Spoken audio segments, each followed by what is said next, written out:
नमस्कार प्यारे साथियों। नानक क्लासेज यूट्यूब चैनल पर आपका स्वागत है, अभिनंदन है, वेलकम है। प्रथम श्रेणी अध्यापक परीक्षा का जो प्रथम प्रश्न पत्र को लेकर जो टेस्ट सीरीज हम कर रहे हैं में ये टेस्ट संख्या 13 लेकर आ जाए हैं। इससे पहले टेस्ट संख्या 12 तक यूट्यूब पर सॉल्यूशन और ऐप में मॉडल टेस्ट हो चुके हैं। अगर आप इसी जुड़ना चाहते हैं, आनंद लेना चाहते हैं, तो नानक क्लासेज ऐप डाउनलोड करके वहां से आप इस टेस्ट सीरीज को ले सकते हैं। ठीक है। आज हम मॉडल जो टेस्ट 13 है वो करने जा रहे हैं। उसमें देखते हैं पहला प्रश्न क्या कहता है।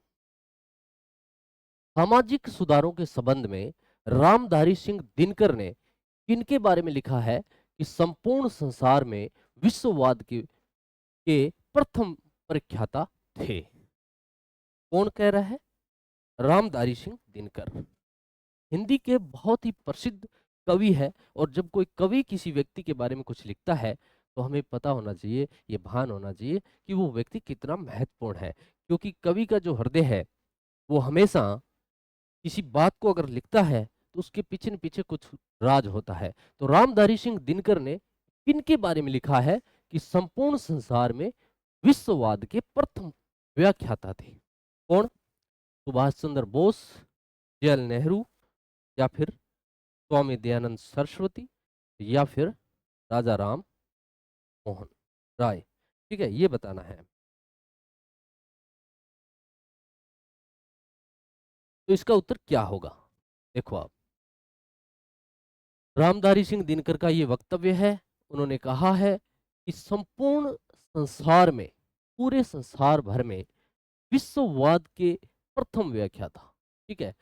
तो भारत में जो है समाज सुधार के जो प्रवर्तक है, भारत में सुधारों के जो आंदोलन, सुधार आंदोलन के जो प्रवर्तक है वो राजा राम मोहन राय है। ठीक है। इन्हें भारतीय सुधारों, भारतीय भारतीय सुधार आंदोलन, सुधार आंदोलन आंदोलन का जनक कहा जाता है। क्या कहा जाता है? जनक कहा जाता है।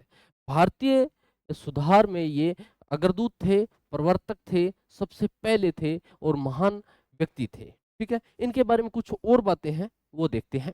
देखिए, राजा राम मोहन राय को भारतीय पुनर्जागरण का पिता कहा जाता है। क्या कहा जाता है? पुनर्जागरण का पिता कहा जाता है। भारत के नवजागरण के अग्रदूत थे, भारतीय नवजागरण के अग्रदूत थे। भारत में सुधार आंदोलन का प्रवर्तक कहा जाता है। आधुनिक भारत का पहला महान नेता इनको कहा जाता है। भारत में पुनर्जागरण के प्रथम संदेश वाहक भी इन्हें कहा जाता है। और इनके जन्म की बात करें तो इनका जन्म है वो 22 मई 22 मई 1772 को हुआ था। कब? 1772 को हुआ था। बंगाल प्रेसिडेंसी राधानगर में हुआ था। और राजा राम मोहन राय को हेराल्ड ऑफ न्यू एज भी कहा जाता है। हेराल्ड ऑफ न्यू एज भी कहा जाता है। बहुत ही महत्वपूर्ण लाइन है। मतलब हेराल्ड का मतलब होता है अग्रदूत। इन्हें क्या कहा जाता है? अग्रदूत भी कहा जाता है। इसका समाज सुधारक अग्रदूत कहा जाता है। ठीक है। प्रश्न संख्या 2, प्रश्न संख्या 2 क्या कहता है? अंग्रेजों ने भारत का आधुनिक नक्षत्र की संज्ञा, क्या कहता है? आधुनिक नक्षत्र की संज्ञा किसे प्रदान की गई है? नक्षत्र की संज्ञा किसे? स्वामी केशवानंद को, स्वामी दयानंद को, स्वामी विवेकानंद को, या फिर राजा राम मोहन राय को? ठीक है, किसको दी गई है? तो आधुनिक भारत का जो नक्षत्र है, आधुनिक जो नक्षत्र है, आधुनिक नक्षत्र जो है वो किसको कहा गया है? वो कहा गया है राजा राम मोहन राय को। तो कहा गया है राजा राम मोहन राय को। इनके बारे में कुछ और पढ़ते हैं। अकेश्वरवाद को एक ही ईश्वर यानी अकेश्वरवाद को बढ़ावा देने व हिंदू धर्म के बुरे रिवाजों व प्रयोग से लड़ने हेतु 1815 में आत्मीय सभा की स्थापना की। कब? 1815 में इन्होंने क्या किया? आत्मीय सभा की स्थापना की। केन और कंठ, केन और कंठ उपनिषद का अंग्रेजी भाषा में इन्होंने क्या किया? अनुवाद। 1820 ईस्वी ईसाई धर्म पर प्रिसेप्ट ऑफ जीसस नामक पुस्तक भी लिखी। कौन सी पुस्तक लिखी? प्रिसेप्ट ऑफ जीसस नामक जो है वो ईसाई धर्म पर इन्होंने एक पुस्तक लिखी थी। अकेश्वरवाद के प्रचार करने के लिए इन्होंने कोलकाता में 20 अगस्त 1828 को ब्रह्म समाज की स्थापना की। कब की? 20 अगस्त, देखिए आप, 20 अगस्त 1828, ठीक है सर। क्या की? ब्रह्म समाज की स्थापना की। देखिए याद करने के लिए 20 + 8 यानी 1828 याद रख सकते हैं, आप अपने स्तर पर भी याद रख सकते हैं, कोई बड़ी बात नहीं है, ठीक है। चलते हैं, स्वामी दयानंद सरस्वती का जन्म स्थल है, क्या पूछ रहा है? जन्म स्थल पूछ रहा है, किसका? स्वामी दयानंद सरस्वती का। पश्चिमी बंगाल, उत्तर प्रदेश, राजस्थान या फिर गुजरात का जन्म है स्वामी दयानंद सरस्वती का।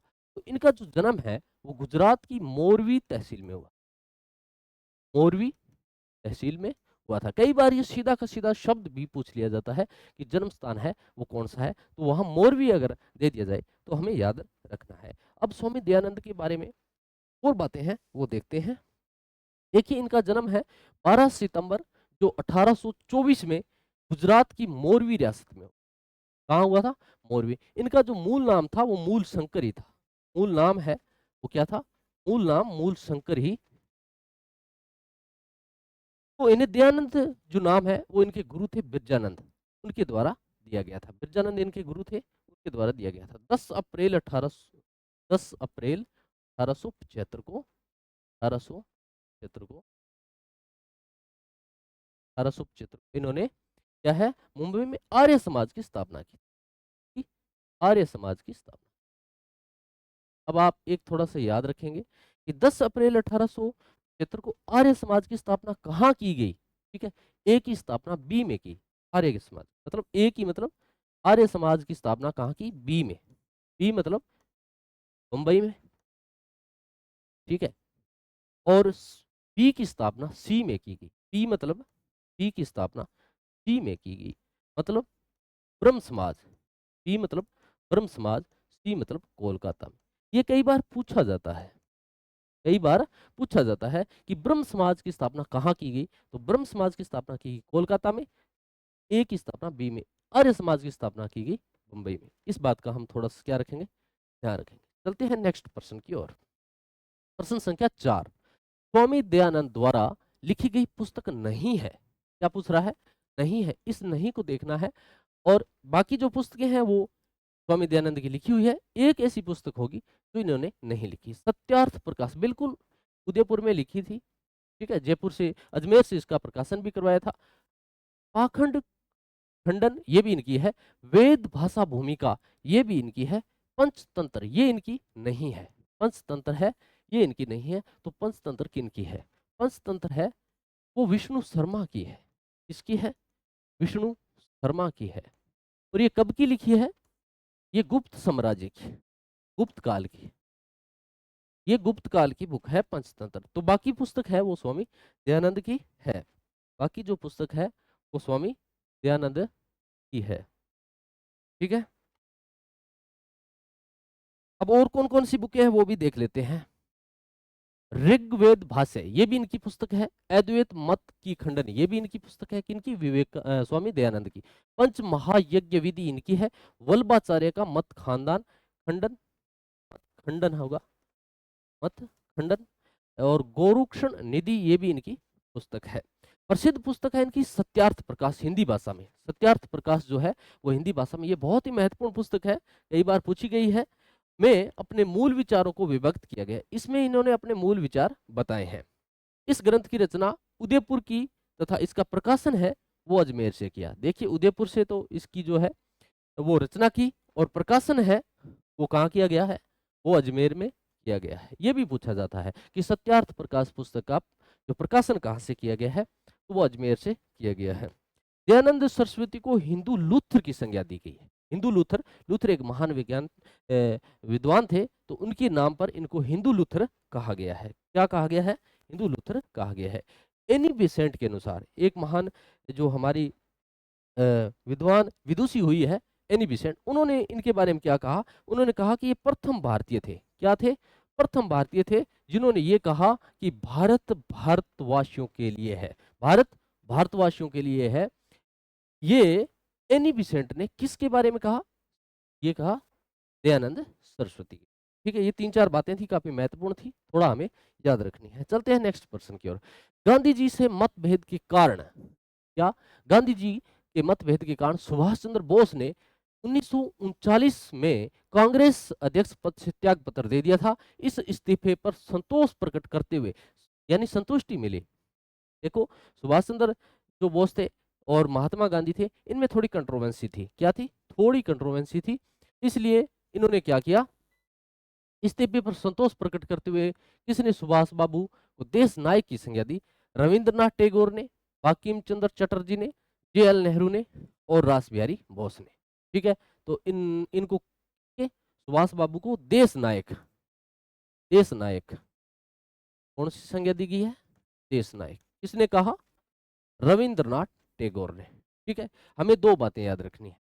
एक तो ये रखनी है 1938 में हरिपुरा, हरिपुरा ये गुजरात में है, और एक है जो है 1939 जो है त्रिपुरा। ठीक है, 1939 जो है वो हरिपुरा और त्रिपुरा। ठीक है, ये जो है वो दो जो अधिवेशन थे, इनकी अध्यक्षता इन्होंने की थी अपने सुभाष चंद्र बोस ने। तो पूरा और पूरी, पूरा और पूरी, त्रिपुरी।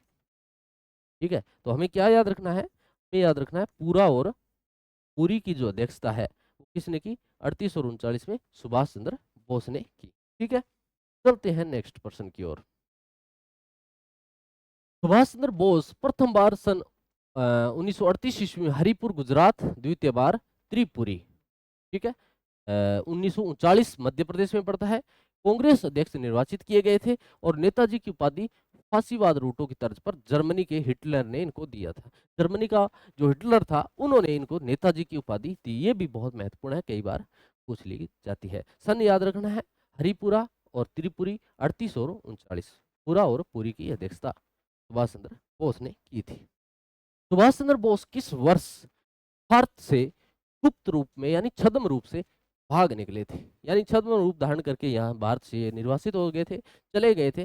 सन पूछा है कब? कब? 1940 में, 1941 में, 42 में या 43 में? ठीक है, ये हमें बताना है कब ये छद्म रूप धारण करके कोलकाता से बाहर चले गए थे। तो ये 1941 में, 1941 में चले गए थे। कैसे चले गए, क्या रूप धारण किया, ये हम देखते हैं व्याख्या में।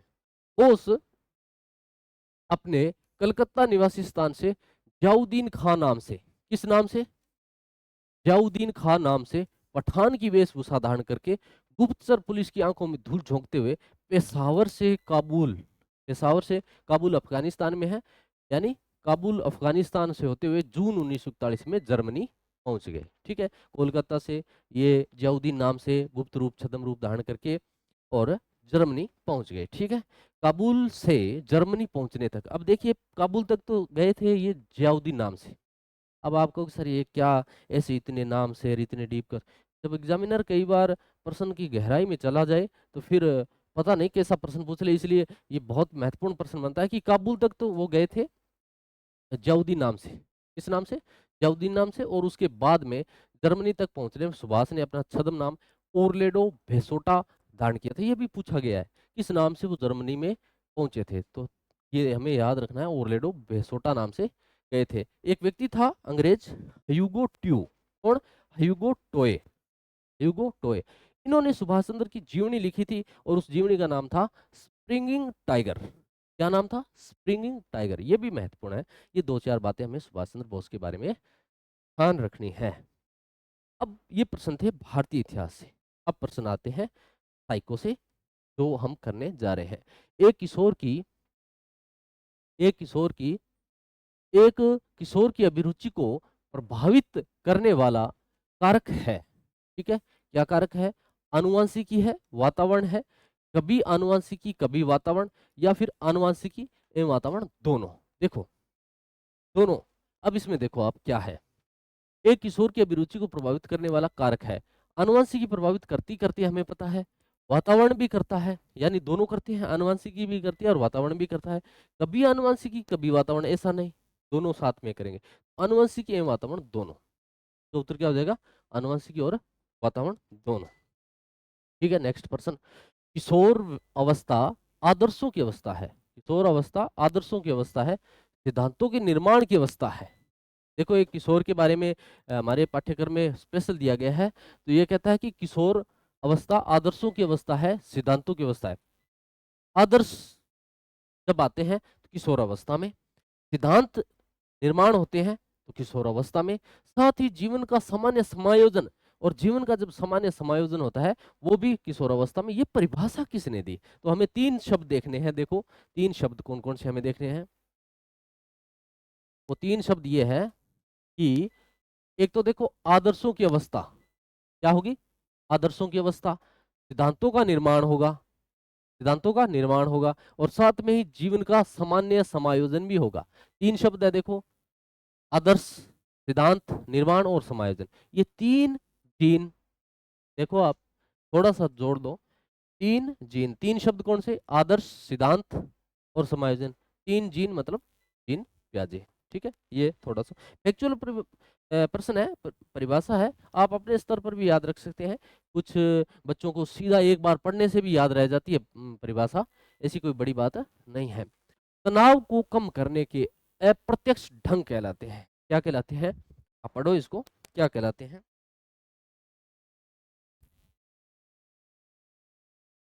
तनाव को कम करने के अप्रत्यक्ष ढंग कहलाते हैं, समस्या समाधान विधि, रक्षात्मक यांत्रिकता, व्यक्तिगत विधि, इनमें से कोई नहीं। तो व्यक्तिगत विधि कोई ऐसी नहीं है जो तनाव को कम करने के, अप्रत्यक्ष पूछा है इसने, क्या पूछा है, प्रत्यक्ष नहीं पूछा। प्रत्यक्ष क्या होता है, कोई समस्या है, कोई समस्या है, जैसे मतलब आपको गर्मी लग रही है, तो प्रत्यक्ष समस्या है, आपने पंखा चला लिया तो क्या हुआ, ये समस्या का समाधान हो गया, ये तो हो गया प्रत्यक्ष। और जब अप्रत्यक्ष रूप से यानी रक्षात्मक यांत्रिकता, कि कोई व्यक्ति तनाव में बैठा है, फिर वो दिमाग लगाता है, कोई ऐसा दिमाग में सोचता है, हंसी का पात्र बनता है, फिर वो समझता है कुछ देर के लिए सही हो जाता है, तो वो अप्रत्यक्ष यानी रक्षात्मक यांत्रिकता। क्या है, रक्षात्मक यांत्रिकता। और इनको मानसिक मनोरंजना भी कहते हैं, क्या कहते हैं, मानसिक मनोरंजना। क्यों कहते हैं, क्योंकि ये मानसिक द्वारा इनकी रचना की जाती है, हमारे दिमाग द्वारा रचना की जाती है। कोई व्यक्ति सफलता नहीं प्राप्त कर पाता तो फिर वो क्या नर्वस हो जाता है, नर्वस होने के बाद में वो क्या है कि फिर ये देखते हैं कि हमारे लायक ही नहीं थी, और सर्विस का क्या करें, हम तो अपना बिजनेस करेंगे, ऐसे करके कुछ न कुछ करके वो क्या है अपने आप को समायोजन कर लेते हैं, अपने आप को समायोजन कर लेते हैं। तनाव को घटाने एवं समायोजन की प्रत्यक्ष विधियां हैं। अभी देखो पिछले प्रश्न में तो इसने पूछा था अप्रत्यक्ष विधि, लेकिन इसमें पूछ रहा है प्रत्यक्ष विधि। कौन सी प्रत्यक्ष विधि, प्रत्यक्ष विधि वो, या तो समस्या को आप देखकर उसको हटा दो, यानी अगर गर्मी लग रही है तो फैन चला लो, अगर ज़्यादा ठंड लग रही है तो फैन को बंद कर दो, ये प्रत्यक्ष विधि है। कोई समस्या सामने आ रही है, रास्ते पे जा रहे हैं, रास्ता कहीं बीच में पत्थर आ गया, रास्ता जा नहीं रहा है, हटा दो उसको, तो ये प्रत्यक्ष है। दूसरे लक्ष्यों का प्रतिस्थापन, बाधाओं को हटाना, बाधाओं को हटाएंगे तो प्रत्यक्ष हो जाएगा ना। दूसरे लक्ष्यों को प्रतिस्थापन, मान लो हम इस रास्ते से जा रहे हैं, वहाँ रास्ता बंद है, आगे निर्माण चल रहा है, बैरियर लगाए हुए हैं, हम नहीं जा सकते, हटकर दूसरे रास्ते से चले जाओ ना, लक्ष्यों को प्रतिस्थापन कर दो, आप दूसरे रास्ते से चले जाओ, दूसरा मार्ग खोज लो, अन्य दूसरे मार्ग से चले जाएंगे, प्रत्यक्ष। लेकिन जो उदात्तीकरण है, जो उदात्तीकरण है, शोधन है, वो अप्रत्यक्ष है। उदात्तीकरण क्या होता है, शोधन क्या होता है, कि जिस योग्यता, और जो योग्यता है, जो क्षमता है, उस क्षमता के अनुरूप हम उस काम को धारण करें। मान लो एक गांव में कोई व्यक्ति है, बड़ा हष्ट-पुष्ट है और बड़ा कद-काठी काफ़ी लंबी-चौड़ी है, और रोज़ गाँव में हुड़दंगबाजी करता रहता है, मार-काट करता रहता है, कमज़ोर लोगों को पीट देता है। तो गाँव वालों ने उसको समझाया और कुछ बताया, कुछ लोगों ने कि आप क्यों ना सेना में भर्ती हो जाओ, सेना की भर्ती तैयारी करके सेना में लग जाओ, वहाँ ये बढ़िया काम देगा। तो वैसा ही हुआ, 1-2 वर्ष की तैयारी के बाद, मेहनत के बाद वो व्यक्ति सेना में सिलेक्ट हो गया, और सेना में सिलेक्ट होने के कारण वहाँ शोधन हो गया। क्या हो गया, उदात्तीकरण हो गया, शोधन हो गया। ठीक है, वो है उदात्तीकरण और शोधन। तो इसमें क्या पूछ रहा है, ये प्रत्यक्ष विधि पूछ रहा है, तो ये सी नहीं होगा, बाकी सारे उसमें हो जाएंगे, तो ए और बी और डी। ठीक है, चलते हैं नेक्स्ट। उदात्तीकरण अप्रत्यक्ष विधि है, जबकि प्रत्यक्ष विधि कौन कौन सी है, देखो प्रत्यक्ष विधि कौन कौन सी है? बाधा को हटाना प्रत्यक्ष विधि है, अन्य उपाय की खोज प्रत्यक्ष है, लक्ष्य को हटा देना यानी प्रतिस्थापन कर देना, बदल देना यानी जिस रास्ते से जा रहे थे वह रास्ता बंद था, आगे बैरियर लगे हुए थे, हम दूसरे रास्ते से चले गए, हमारा लक्ष्य प्रतिस्थापन कर लिया हमने। व्याख्या करके निर्णय ले लेना, कोई समस्या है उस पर हमने निर्णय ले लिया, व्याख्या करके उसको बदल दिया तो वो प्रत्यक्ष हो जाएगा। ठीक है, ये सारे थे। संचार प्रक्रिया का सही क्रम निम्न में से कौन सा है? संचार क्या है? देखो, विचारों का आदान प्रदान क्या है? संचार है। ठीक है, मैं यहाँ से बोल रहा हूँ, मेरे विचार आप तक पहुंच रहे हैं, ये विचारों का आदान प्रदान, संचार हो रहा है। संचार हो रहा है तो संचार प्रक्रिया का सही क्रम क्या है? कैसे होता है संचार? संचार में पहले देखो, संदेश भेजने वाला होगा, भेजने वाला होगा। ठीक है, फिर क्या है? फिर क्या भेज रहा है वो संदेश होगा, क्या भेज रहा है वो संदेश होगा। फिर हम किसी के माध्यम से भेजेंगे ना उसको, यानी फोन से भेजेंगे, कंप्यूटर से भेजेंगे, नेट से भेजेंगे, किसी अन्य कंप्यूटर से, या फिर ऑनलाइन ऑफलाइन कैसे भी हो सकता है संदेश, और उसके बाद में वो प्राप्त करता हो जाए। ठीक है, मान लीजिए हम यहाँ से आपको बुक भेज रहे हैं। ठीक है, तो संदेश क्या है? भेजने वाला नानक क्लासेस हो गया, संदेश क्या हो गया? बुक हो गई, और प्राप्तकर्ता आप हो गए। सीधी सी बात है, ये उसका। प्रभावी कक्षा संचार के लिए इनमें से किससे बचना चाहिए? देखो, कक्षा संचार, एक कक्षा चल रही है और उसमें संचार चल रहा है, संचार कैसा होना चाहिए? प्रभावी होना चाहिए, बच्चों को बिल्कुल इफेक्ट करने वाला होना चाहिए। तो उसके लिए इनमें से इस बात में से बचना चाहिए, किससे बचे कि प्रभावी हो? संपूर्णता, अगर मेरी बात में संपूर्णता है तो मुझे बचने की क्या आवश्यकता है? संपूर्णता से क्यों बचे? ये तो सही है। पृष्ठ पोषण, यानी मैंने कुछ समझाया, आपका उस पर प्रतिक्रिया आनी जरूरी है, पृष्ठ पोषण आना जरूरी है, इससे बचने की कोई आवश्यकता नहीं है। वातावरण संबंधी सुविधा, अगर वातावरण संबंधी सुविधा नहीं होगी, रूम नहीं होगा, बैठने के लिए आपको स्थान नहीं होगा, पढ़ाने के लिए ये उपकरण नहीं होंगे, तो फिर बचने से क्या फायदा? अस्पष्टता, इससे बचना चाहिए। यानी मैं जो बात कह रहा हूं उसमें स्पष्टता होनी चाहिए, मैं क्या कह रहा हूं उसका उदाहरण, उसका अर्थ आपको समझ आना चाहिए, अस्पष्टता नहीं होनी चाहिए उसमें। ठीक है, प्रभावी संचार में तत्परता होना जरूरी है, सूचना में संपूर्णता होना जरूरी है, तत्काल पृष्ठपोषण जरूरी है, अंतःक्रिया, आपसी जो तालमेल है वो जरूरी है, सूचना की उपयुक्तता जरूरी है, और अभिप्रेरणा जरूरी है, और स्पष्टता जरूरी है। अस्पष्टता जरूरी नहीं है। निम्नलिखित में से क्या सर्वदर्शी शिक्षण सहायक सामग्री नहीं है? देखिए, शिक्षण सहायक सामग्री जो है वो है सर्वे और सर्वदर्शी, सर्वे और सर्वदर्शी, ये तो आपने सुना ही होगा, नाम तो सुना ही होगा। सर्वे जो सुनाई देती है, दृश्य जो दिखाई भी देती है और सुनाई भी देती है। जैसे मान लो रेडियो, रेडियो क्या है? सर्वे है। रेडियो क्या है? सर्वे है। और टीवी क्या है? सर्वे और दृश्य दोनों है। तो सिनेमा ये भी सर्वे दृश्य है, ड्रामा सर्वे दृश्य है, टेलीविजन भी सर्वे दृश्य है। लेकिन जो टेप रिकॉर्डर है, जो टेप रिकॉर्डर है वो क्या है? टेप रिकॉर्डर है वो क्या है? वो आपके सर्वे है। वो क्या है? सर्वे है। तो अब इसका उत्तर क्या हो जाएगा? इसका उत्तर क्या हो जाएगा? इसका उत्तर हो जाएगा टेप रिकॉर्ड। अब देखो, किशोरावस्था, कैसी अवस्था? किशोरावस्था कौन सी होती है? 11 से 19 मानी गई है, 11 से जो 19 है, 12 से 19 है, किशोरावस्था बोलते हैं इसको। किशोरावस्था खुशी रहित समय क्यों कहा गया है? इसमें देखो, खुशी नहीं है, ऐसा भी नहीं है कि खुशी नहीं है, लेकिन वाक्य है, प्रश्न है, फैक्चुअल है, पूछा गया है कि खुशी रहित समय क्यों कहा गया है, क्या समस्या आती है? किशोरों की आवश्यकता भिन्न होती है। बिल्कुल, यहाँ व्यक्ति ये सोचने समझने लग जाता है कि हमारी आवश्यकताएं बिल्कुल भिन्न है। क्यों? क्योंकि 11-12 की एज में जब बच्चा होता है तब ये वो समझता है कि न तो मैं बच्चा हूँ और न पूरा वयस्क हूँ, यानी समझदार हूँ। एक सभी, न तो कोई ये कहता है भी तू बिल्कुल बच्चा है, और न ये कह सकते कि वो तुम वयस्क है, यानी बीच की अवस्था होती है।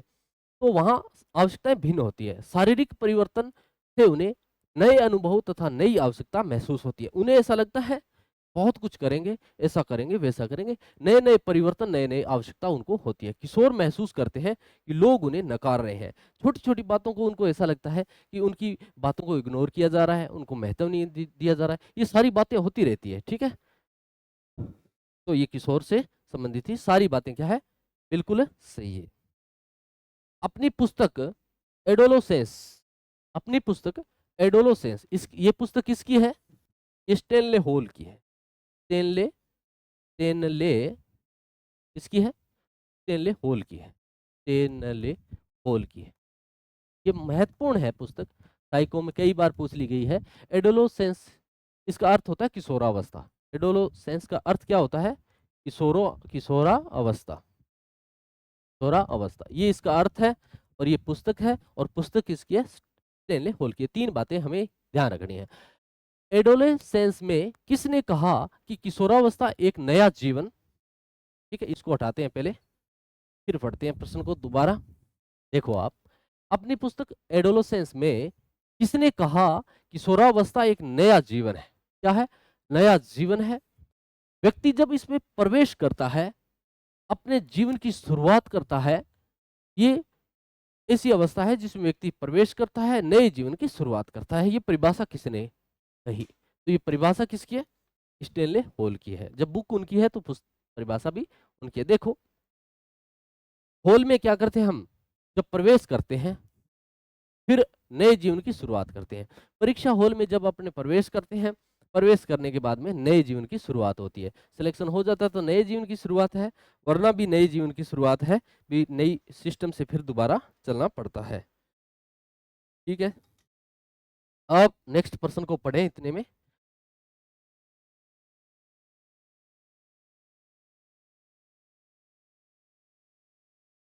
प्रश्न संख्या 16, अंग्रेजों के कप्तान ब्लेक, कप्तान अंग्रेजों के कप्तान ब्लेक की हत्या किस रियासत की राजमाता भटियाणी को अधिकारच्युत करने के प्रयास से क्रुद्ध होकर वहां के लोगों ने हत्या कर दी? वहां के लोगों ने क्या कर दी? कप्तान की क्या कर दी? हत्या कर दी। किस मैटर में राजमाता भटियाणी को अधिकार, यानी वहां का राजमाता थी, उसको अगर अधिकारच्युत समझा अंग्रेजों ने कि ऐसा नहीं है, अंग्रेजों का राज है, यहाँ कोई भटियाणी का राज नहीं है, ऐसा करने से वहां के लोग क्रुद्ध हो गए, और क्रुद्ध होने के बाद कप्तान कप्तान करके कप्तान की क्या कर दी? हत्या कर दी। कप्तान ब्लेक की क्या कर दी? हत्या। तो वो रियासत थी जयपुर। कौन सी? जयपुर। 8 सितंबर 1857 को भिथोड़ा युद्ध के बारे में आप सत्य कथन बताएं। क्या बताएं? सत्य कथन। सत्य है यहाँ पर, सत्य कथन बताएं। भिथोड़ा का युद्ध कब हुआ था? 8 सितंबर 1857 को भिथोड़ा नामक स्थान पर, पाली में है भिथोड़ा, और पाली में भिथोड़ा नामक स्थान पर 8 सितंबर 1857 को एक युद्ध हुआ। और इसी युद्ध के जस्ट बाद 18 सितंबर 1857 को चेलावास का युद्ध होता है। कौन सा युद्ध होता है? चेलावास का युद्ध होता है, चेलावास नामक स्थान पर। और चेलावास युद्ध को गोरों और कालों का युद्ध कहा जाता है। चेलावास के युद्ध को क्या कहा जाता है? गोरों व कालों का युद्ध। कालों का युद्ध, गोरा और कालों का युद्ध चेलावास युद्ध को कहा जाता है, जो कि कब हुआ था?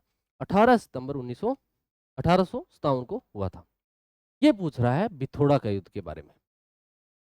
भिथोड़ा का मैदान पाली जिले में स्थित है। बिल्कुल सही है बात। क्या है? बिल्कुल क्या है? सही है बात। कहाँ है? पाली में स्थित है। जोधपुर महाराजा तख्त सिंह ने सिंहवी कुशल राज व अनाड़ सिंह के नेतृत्व में सेना भेजी थी। ठीक है, अनाड़ सिंह, इसमें अनाड़ सिंह मारा जाता है भाई, अनाड़ सिंह मारा जाता है, अनाड़ सिंह मारा जाता है, इसमें मारा जाता है भिथोड़ा के युद्ध में। ठीक है, दो बातें हमें याद रखनी है। अनाड़ सिंह मारा जाता है भिथोड़ा के युद्ध में, भिथोड़ा के युद्ध में। ठीक है, मेघ मौसन मारा जाता है, मेघ मौसन मारा जाता है चेलावास के युद्ध में। दो बातें याद रखनी। ठीक है, देखिए, अनाड़ सिंह, अनाड़ छोटा नाम है तो भिथोड़ा में मारा जाएगा, यानी थोड़ा में मारा जाएगा, छोटा है थोड़ा में मारा जाएगा। मेघ मौसन बड़ा नाम है तो चेलावास भी बड़ा नाम है, तो मेघ मौसन चेलावास में मारा जाएगा। ठीक है, मारा जाने से संबंधित दो प्रश्न थे, हो गई। जोधपुर महाराजा तख्त सिंह ने सिंह कुशल राज अनाड़ सिंह के नेतृत्व में सेना भेजी। इस युद्ध में अनाड़ सिंह मारा गया तथा सिंह कुशल राज जान बचाकर भाग गया। ठीक है, उपरोक्त सारी बातें सही है, बाकी सारी बातें क्या है? बिल्कुल सही है।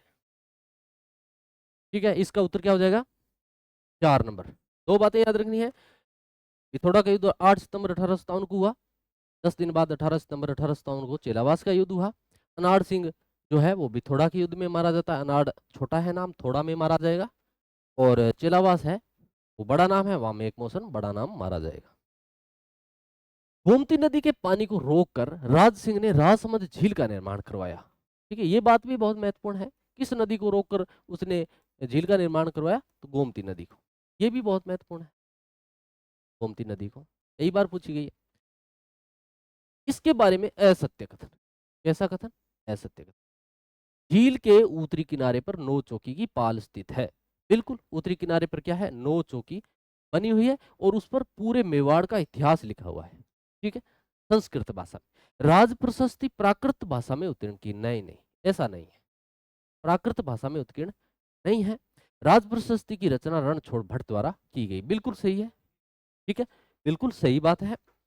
25 काले संगमरमर शिलाओं पर उत्तीर्ण यह प्रशस्ति विश्व की सबसे बड़ी प्रशस्ति है। सबसे बड़ी, विश्व की सबसे बड़ी प्रशस्ति है और 25 शिलाओं पर लिखी गई है। इस पर पूरे मेवाड़ का जो इतिहास है वो लिखा गया है और ये प्राकृत भाषा में नहीं है। प्राकृत भाषा में नहीं है तो ये किस भाषा में? संस्कृत भाषा में। भाषा में है ये, संस्कृत भाषा में। ठीक है, तो ये वाक्य हमारा क्या है? असत्य है। ठीक है, प्रश्न संख्या 19। मानसिंह प्रथम के बारे में असत्य। कैसा कथन है? असत्य। इनके दरबार में मुरारीदान ने मान प्रकाश जगन्नाथ ने मानसिंह कृति मुक्तावली की रचना की। देखिए मानसिंह के एक तो मान प्रताप, मुरारीदान था उसने तो लिखी मान प्रताप, और एक जगन्नाथ था उसने लिखी रतन सिंह मुक्तावली। तो महत्वपूर्ण है बातें भी। पत्नी कनकावती ने अपने पुत्र जगत सिंह की स्मृति में जगत शिरोमणि मंदिर का निर्माण करवाया। ये भी बात सही है। मानसिंह के समय में मानचरित्र महाराज कोश नामक ग्रंथ रचे गए। बिल्कुल, ये भी सही है। मानसिंह के समय में कौन सा? मानचरित्र महाराज कोश ग्रंथ। ठीक है, इसकी रचना की गई। 1573 में मानसिंह महाराणा प्रताप के पास संधि का तीसरा प्रस्तावक लेकर आया। नहीं, यहां गलत हो गया, ये तीसरा प्रस्तावक नहीं था। देखिए महाराणा प्रताप का नाम आया है आज, महाराणा प्रताप की जयंती है, जन्म दिवस है। बड़ा संयोग है, बड़ी मेहनत बात है कि आज ही हम ये क्लास ले रहे थे, मानसिंह का प्रश्न आया है। 9 मई 1540 को ज्येष्ठ शुक्ल तृतीया को कुंभलगढ़ की कचहरी, जूना कचहरी में महाराणा प्रताप का जन्म होता है। ठीक है, 1540 ईस्वी। तो बहुत महान, ये मेवाड़ के वीर शिरोमणि कहते हैं। मेवाड़ का केसरी इनको कहा जाता है, हल्दी घाटी का शेर इनको कहा जाता है। किसको? महाराणा प्रताप को। ठीक है, तो महाराणा प्रताप के पास में 4 शिष्टमंडल भेजे गए। कितने? 4 शिष्टमंडल। देखिए आप, एक तो 1572 में भेजा गया। ठीक है, 1572 में भेजा गया। 3 1573 में भेजे गए। 3 1573 में। 1572 को जलाल खां कोरची, जलाल खां कोरची ये गया था। 1573 में 3 गए थे, यानी कुल हो गए 4। यहां गया था मानसिंह। मानसिंह यानी जून, कब? जून, जून 1573 को। जून 1573 को मानसिंह, फिर जून और सितंबर, सितंबर 1573 को भारमल। ठीक है, फिर दिसंबर 1573 को टोडरमल, टोडर। ठीक है, यहां देखो आप 6 9 12 प्रकार भी याद रख सकते हो आप। 6 9 12 को 3 शिष्टमंडल गए थे और ये जो है वो जलाल खां कोरची 72 में गया था। चलिए नेक्स्ट, दूसरा प्रस्तावक था। मुगल सम्राट जहांगीर द्वारा बीकानेर शासक राज सिंह को कितना मनसब प्रदान किया गया था? 7,000, 6,000, 5,000 और 2,000। बताइए आप, कितना किया गया था? कितना किया गया था बताइए।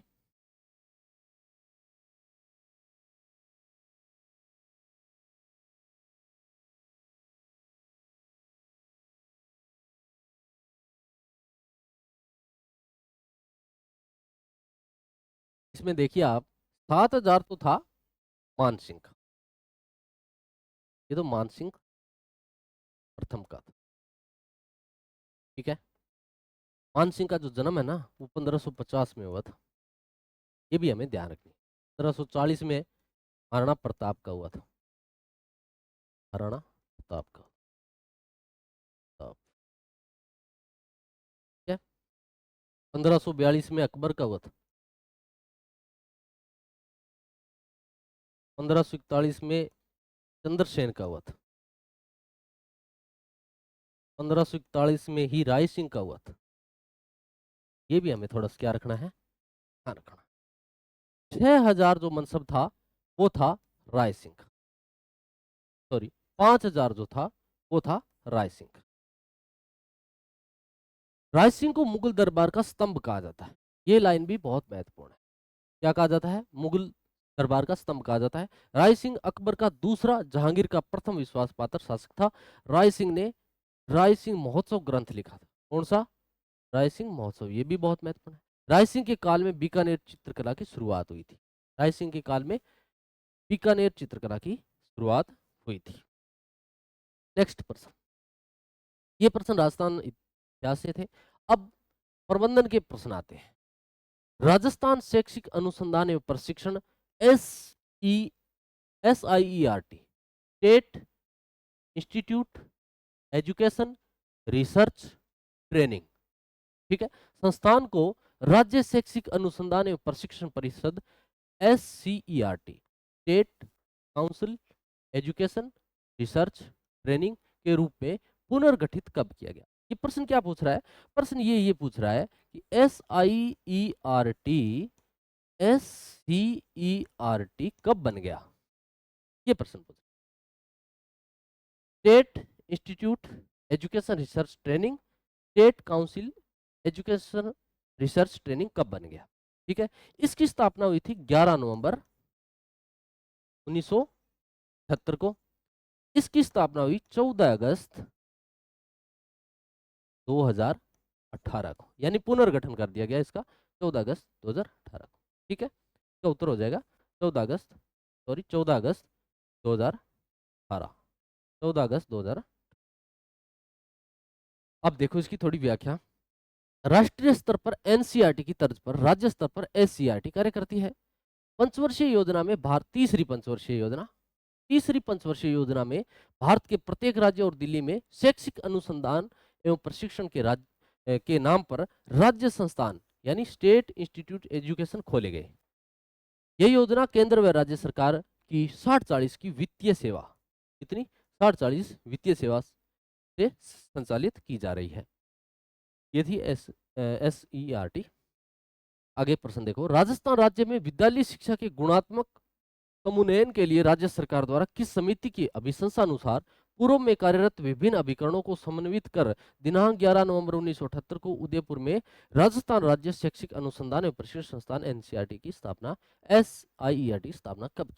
अब ये पूछने को तो सीधा पूछ सकता था कि SIERT की स्थापना कब की गई, लेकिन भारी भरकम देने के बाद में कुछ लोग तो क्या है, कुछ पढ़ने वाले तो पहले से ही मैदान छोड़ जाते हैं। कितना भारी प्रश्न पूछ लिया, और प्रश्न कुछ नहीं है, इसने SIERT की स्थापना पूछी है और वो हमने पिछले ही प्रश्न में की करके आए हैं 11 नवंबर 1978 को। और पिछली फर्स्ट ग्रेड के हिंदी सब्जेक्ट के प्रश्न पत्र में, प्रथम प्रश्न पत्र में ये प्रश्न पूछा भी था, ठीक है। तो कब की थी, 11 नवंबर 1978 को, लेकिन ऑप्शन में ये नहीं है। तो ये तो पूछ रहा है किस समिति, किस बार, इस बार इसने क्या पूछ लिया, समिति। पाटीदार समिति नहीं है। राम लुभाया तो ये तो अभी नए जिलों से संबंधित था। जुरेल, जुरेल कुछ नहीं है, ये राजस्थान रॉयल के खिलाड़ी हैं जुरेल। और मेहरोत्रा समिति, इसका उत्तर क्या हो जाएगा, मेहरोत्रा समिति, ठीक है। SCERT राज्य में विद्यालय शिक्षा एवं शिक्षक के लिए शैक्षिक योजना निर्माण, क्रियान्वयन, नवीन मूल्यांकन और उन्नयन शीर्ष शैक्षिक संस्थान है। इसका वित्तीय प्रबंधन राजस्थान सरकार द्वारा किया जाता है। यह परिषद राज्य में जिला शिक्षा एवं प्रशिक्षण संस्थानों के माध्यम से की जाती है, ठीक है। आगे चलते हैं, नेक्स्ट प्रश्न। वर्तमान में SCERT में 6 प्रभाग है। कितने प्रभाग हैं, 6 प्रभाग है। SCERT state council education research training में 6 प्रभाग है। निम्न में से कौन नहीं है, कौन सा भाग नहीं है, ठीक है। इसमें से पूछा है कि कौन सा भाग नहीं है।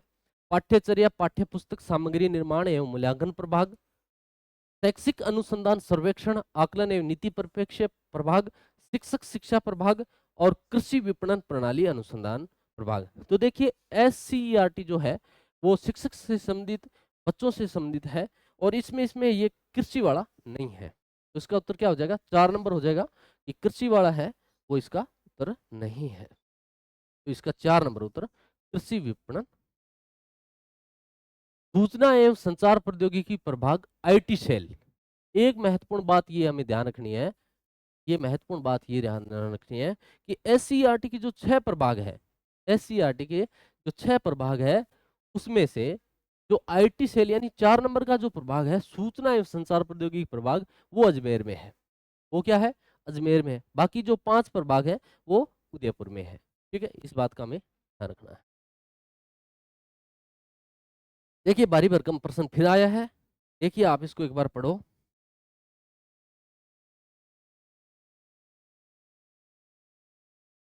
SCERT के पाठ्यचर्या पाठ्य पुस्तक सामग्री निर्माण एवं मूल्यांकन प्रभाग के संबंध में सत्य कथन बताना है। क्या बताना है, सत्य कथन बताना है। राज्य के संदर्भ में पाठ्यचर्या की रूपरेखा, स्टेट करिकुलम फ्रेमवर्क विकसित करना है। पाठ्यचर्या के अनुरूप एवं कक्षावार पाठ्यक्रम सिलेबस तैयार करना है। पाठ्य पुस्तक पाठ्यक्रम के आधार पर कक्षावार एवं विषयवार पाठ्य पुस्तक से संबंधित अधिगम तैयार करना है। वर्तमान में चल रहे पाठ्यचर्या पाठ्य पुस्तकों की समीक्षा करना है। ठीक है, अब इसमें देखो इसमें क्या है, इसको हमने पढ़ लिया। पढ़ने के बाद में देखो इसमें क्या क्या होगा। एक तो सिलेबस तैयार करना, ठीक है, एक है सिलेबस की रूपरेखा तैयार करनी। स्टेट की सिलेबस की क्या है, रूपरेखा तैयार करनी, सिलेबस तैयार करना। इसके अलावा जो है अधिगम संबंधित सामग्री तैयार करना, ठीक है, और इसके साथ साथ पुस्तकों की समीक्षा करना। ये महत्वपूर्ण कुछ बातें हैं। क्या क्या है, पाठ्यक्रम की रूपरेखा तैयार करेंगे, सिलेबस तैयार करेंगे, अधिगम सामग्री तैयार करेंगे और पाठ्य पुस्तकों की क्या करेंगे, समीक्षा करेंगे। इसमें केवल 2-4, केवल 1-3-4 कोई सत्य नहीं, केवल अभी भ्रमित किया गया, सभी कथन क्या है, बिल्कुल सत्य है। चलिए नेक्स्ट प्रश्न की ओर। वर्तमान में प्राथमिक व उच्च प्राथमिक स्तर की पाठ्य पुस्तकों को तैयार करने एवं लेखन का कार्य करने वाली नोडल संस्था कौन सी है। देखो कितना महत्वपूर्ण, प्राथमिक व उच्च प्राथमिक। प्राथमिक मतलब 1 से 5, उच्च माध्यमिक मतलब उच्च प्राथमिक 6 से 8। ठीक है, स्तर की पाठ्य पुस्तकों तैयार करने एवं लेखन कार्य करने वाली नोडल संस्था कौन सी है। तो SCERT मतलब state council education research training. ठीक है, राजस्थान राज्य शैक्षिक शोध एवं प्रशिक्षण परिषद के पाठ्यचर्या पाठ्यपुस्तक सामग्री निर्माण एवं मूल्यांकन प्रभाग का कार्य है। क्या कार्य है, ये जो प्रथम प्रभाग है इसमें देखें हमें SCERT के 6 प्रभाग है, उसमें से जो प्रभाग 4 नंबर का है IT सेल का जो प्रभाग है उसका मुख्यालय अजमेर में है। बाकी 5 के जो प्रभाग है वो उदयपुर में है। पाठ्यचर्या की रूपरेखा विकसित कर तदनुसार कक्षा का पाठ्यक्रम तैयार करना, वही बात पाठ्यक्रम तैयार करना। शिक्षा की पाठ्यचर्या संबंधित शिक्षण अधिगम सामग्री तैयार करना, शिक्षण अधिगम सामग्री तैयार करना। कक्षावार विषयकार मूल्यांकन हेतु ब्लूप्रिंट तैयार करना, ठीक है, और सैंपल एवं परीक्षण हेतु प्रश्न पत्र का निर्माण करना, प्रश्न पत्र का निर्माण करना। ये सारी बातें क्या है इसमें आएगी। प्रश्न संख्या 27, प्रश्न संख्या 27, ठीक है, मैनेजमेंट के प्रश्न है। कौन सा कार्य राजस्थान राज्य शैक्षिक अनुसंधान व प्रशिक्षण परिषद के सूचना एवं संचार प्रौद्योगिकी प्रभाग IT सेल का है। ठीक है, एक तो बात ये ध्यान रखनी है कि IT सेल का जो मुख्यालय है वो अजमेर में है। बस यही महत्वपूर्ण बात है कि 6 प्रभाग में से मात्र एक प्रभाग ऐसा है IT सेल जो चौथा है और उसका मुख्यालय जो है वो अजमेर में, बाकी जो 5 प्रभाग है उनका मुख्यालय उदयपुर में ही है। ठीक है, इस बात का। अब ये IT सेल है तो IT सेल से संबंधित क्या होगा, कक्षा 1 से 12 तक के लिए विषयवार कंटेंट तैयार करना है। परिषद में स्थापित स्टूडियो व कंप्यूटर लैब की उपयोगिता हेतु कार्य योजना का निर्माण करना है। शिक्षा तकनीकी आधारित विभिन्न शैक्षिक नवाचारों की कार्य योजना बनाकर उनकी समय सारणी अनुसार उनका विकास करना भी है। कंप्यूटर दक्षताओं के लिए सभी हित अधिकारियों हेतु प्रशिक्षण मॉड्यूल विकसित कर उनके प्रशिक्षण आयोजित करवाना भी इसका कार्य है। ये आपको बताना, सही उत्तरों वाला विकल्प आपको चुनना है कि कौन कौन से इसके कार्य हैं। तो इसके सारे कार्य हैं, कंटेंट तैयार करना, विषयवार कंटेंट तैयार करना भी इसका कार्य है, और उपयोगिता हेतु जो कार्य निर्माण करना है वो भी है, और शिक्षा संबंधित जो नवाचार की समय सारणी बनानी है वो भी है, और प्रशिक्षण आयोजित करवाना भी इसका कार्य है। तो आईटी सेल के निम्न कार्य हैं वो सारे हैं, और इसका मुख्यालय है वो अजमेर में है। और जो एससीईआरटी के 6 प्रभाग में से मात्र एक प्रभाग ऐसा है जिसका मुख्यालय कहाँ है, अजमेर में है। ये बात आपको ध्यान रखनी है। इसके सारे उत्तर क्या है, सही है, ए बी सी और डी।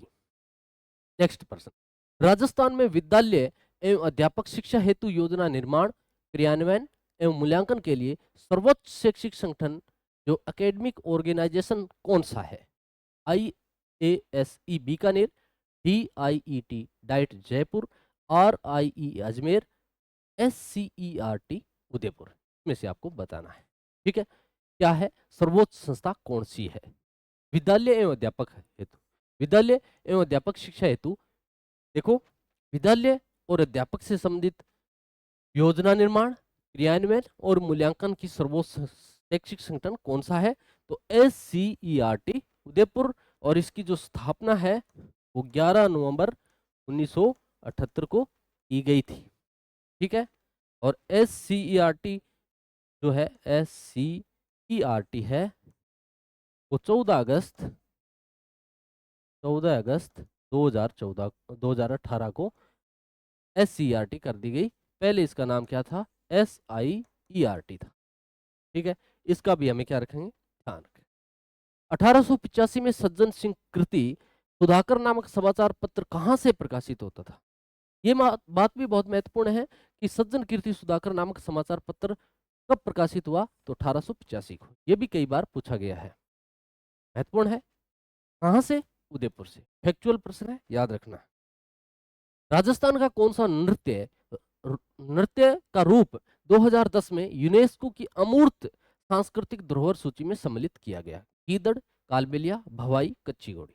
ठीक है, 2010 में अमूर्त है, धरोहर है, तो ये कौन सा हो जाएगा? कालबेलिया। ठीक है, कालबेलिया संबंधित जो नृत्य हैं वो कौन कौन से हैं वो आप देखो। इसमें आएगा आपका, एक तो आएगा संकरिया, संकरिया, एक आएगा आपकी पणिहारी, पणिहारी, एक आएगा बागड़िया, और एक आएगा ईडुणी। ठीक है, ईडुणी। ये कालबेलिया से संबंधित नृत्य है। इसमें जो पणिहारी है ये विवाह संबंधित अन्य जो प्रोग्राम होती है उसमें होता है। बागड़िया भीख मांगते समय किया जाता है, भीख मांगते समय किया जाता है बागड़िया। ठीक है, तो कालबेलिया इससे संबंधित है। नेक्स्ट प्रश्न, राजस्थान का संकरीय नृत्य किससे संबंधित है? अभी हमने बात की, पिछला कालबेलिया से संबंधित है। वधु के घर की स्त्रियां के द्वारा वर की बारात का डेरा देखने जाते समय गाया जाने वाला लोकगीत कौन सा है? देखिए, बारात का डेरा देखने के समय गाया जाने वाला पावना, धामण, जला, पीवना आदि। देखिए, पावना कब गाया जाता है? जब कोई हमारे घर मेहमान आए तब। धामण एक घास का नाम है और एक चुंदड़ी का भी नाम है, और इसका जो उत्तर है वो हो जाएगा जला। ठीक है, तो बारात का डेरा देखते समय कौन सा गाया जाता है? जला गाया जाता है। पिपल पन्ना, फूल झुमका, अंगोटिया, झेला, लटकन, टोटी किस अंग के आभूषण है? देखो, पिपल पन्ना, फूल झुमका, अंगोटिया, झेला और लटकन और टोटी। इसमें आपको टोटी याद रखना है कि कई बार पूछा गया है। टोटी किसका है? कान का आभूषण है। किसका आभूषण है? कान का आभूषण। ठीक है, कान का आभूषण। चलिए, राजस्थान में ऊर्जा का प्रमुख स्रोत क्या है? राजस्थान में ऊर्जा का प्रमुख स्रोत क्या है? वायु ऊर्जा, तापीय ऊर्जा, जल विद्युत, अणु ऊर्जा। राजस्थान में सबसे ज्यादा जो ऊर्जा होती है वो तापीय ऊर्जा है, कोयला आधारित तापीय ऊर्जा है वो है। राजस्थान में ऊर्जा का प्रमुख स्रोत तापीय शक्ति, कोयला, गैस, नेपथ्था, तेल, तरल ईंधन आदि है। राजस्थान आर्थिक समीक्षा 2022-23 के अनुसार जो है वो राज्य में अधिष्ठापित क्षमता 23,487 मेगावाट हो रही है। ठीक है, जोधपुर का भड़ला सोलर पार्क 4 चरणों में है। चौथा चरण इसका 500 मेगावाट है। पहले की बात करें, पहला चरण कितना है? पहला जो फेज है, चरण है, वो 65 मेगावाट है, एमबी 65 मेगावाट है। दूसरे की बात करें तो दूसरा जो चरण है वो 680 मेगावाट है। एमबी है। जो तीसरा है, तीसरा चरण है वो 1000 मेगावाट है, 1000 MB है। और जो चौथा चरण है, यानी चौथा जो फेज है, वो 500 मेगावाट, 500 मेगावाट है। ठीक है, ये चार चरण है, 65, 680, तीसरा 1000 और 500। 500 मेगावाट का सौर पार्क है जो राजस्थान सरकार और समूह के बीच उद्यम विकसित किया गया है। किसके सहायता से है? तो ये अडानी के सहायता से। किसकी सहायता से? अडानी की सहायता से। थोड़ी सी व्याख्या देखते हैं। भड़ला सोलर पार्क में प्रथम phase Rajasthan solar park development company द्वारा स्वयं के स्तर पर किया गया। इन्होंने क्या किया? जो राजस्थान सोलर पार्क है, प्रथम चरण इन्होंने खुद ही किया कि हम खुद ही करेंगे। ठीक है, बाकी तीन है वो भारत सरकार की सहायता से की गए। चलिए नेक्स्ट प्रश्न। हाल ही में कोटा जिले का पहला गांव डेस्टिनेशन जो पर्यटन विभाग से पंजीकृत हुआ है। पहला गांव डेस्टिनेशन, डेस्टिनेशन का अर्थ क्या होता है? गंतव्य, गंतव्य। ठीक है, गंतव्य, मंजिल, स्थान, स्थान, स्थान। ठीक है, या फिर कोई उद्देश्य, या फिर कोई उद्देश्य। डेस्टिनेशन का अर्थ क्या होता है? गंतव्य है, मंजिल है, स्थान है, या फिर कोई उद्देश्य है। डेस्टिनेशन जो पर्यटन विभाग से पंजीकृत हुआ है वो है कौन सा? सांगोद, शंभूपुरा, रानपुरा, डाबरी। कोटा जिले का पहला गांव, ठीक है, कोटा जिले का पहला गांव, ठीक है, कोटा जिले का पहला गांव डेस्टिनेशन जो पर्यटन विभाग से पंजीकृत हुआ है। देखो आप इसको,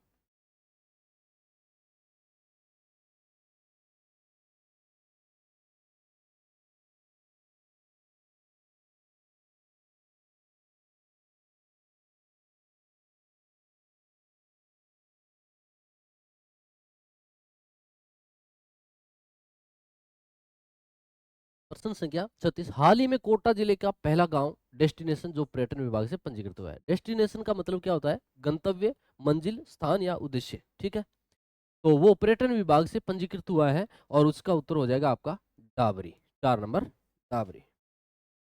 कोटा की पहली ग्रामीण पर्यटन इकाई डाबरी कला में, कहा? डाबरी कला में तैयार हुआ है। 65 बीघा जमीन में यह डेस्टिनेशन तैयार हुआ है, जिसमें अमेरिका, फ्रांस व अन्य यूरोपीय देशों के पर्यटन आने लगेंगे और जिला पर्यटन विभाग में इसका पंजीयन हुआ है। ये महत्वपूर्ण बातें थी। राजस्थान ग्रामीण पर्यटन योजना है वो 2022 की है और जो नीति है वो 24 नवंबर 2022 को है। लागू ये कब की गई? 5 दिसंबर 2022 को। उद्देश्य क्या रहेगा इसका? उद्देश्य इसका ये रहेगा कि घरेलू पर्यटन को बढ़ावा देने के लिए नई मॉनिटरिंग पॉलिसी बनेगी। ठीक है, चलते हैं नेक्स्ट पर्सन, नेक्स्ट पर्सन की ओर। निम्न में से किस खनिज को फिरोजा, रक्तमणि तथा गार्नेट भी कहा जाता है? क्या कहा जाता है? फिरोजा, रक्तमणि और गार्नेट। तो आप तो इसको चलता फिरता गार्नेट याद रख सकते। कैसा? चलता फिरता गार्नेट, चलता फिरता गार्नेट, गार्नेट याद रख सकते, गार्नेट। अब इसमें देखो आप, पी से फिरोजा हो जाएगा, फिरोजा, रह से रक्तमणि हो जाएगा, रक्तमणि, और ता से तांबड़ा हो जाएगा। ठीक है, चलता फिरता गार्नेट, यानी फिरोजा, रक्तमणि और तांबड़ा तीनों ही के नाम है तांबड़ा के। ठीक है, टोंक जिले की राजमहल, कुशलपुरा, जनकपुरा में इसका उत्पादक होता है। राजस्थान में काला खूंटा, नीलवाणी, नारदिया, तीमामोरी किस खनिज के उत्पादक क्षेत्र है? किस उत्पादक क्षेत्र बताओ आपको? काला खूंटा बताना है, नीलवाणी बताना है, नारदिया, तीमामोरी जो नए शब्द आए हैं, तो नारदिया और तीमामोरी ये सारे के सारे कहाँ के? बांसवाड़ा के मेघनीज क्षेत्र है। कौन सा? मेघनीज क्षेत्र। अब जो राजनीति से संबंधित प्रश्न है, भारतीय राजनीति से संबंधित, इससे पहले भारतीय कल्चर और उद्योग से संबंधित प्रश्न थे राजस्थान के।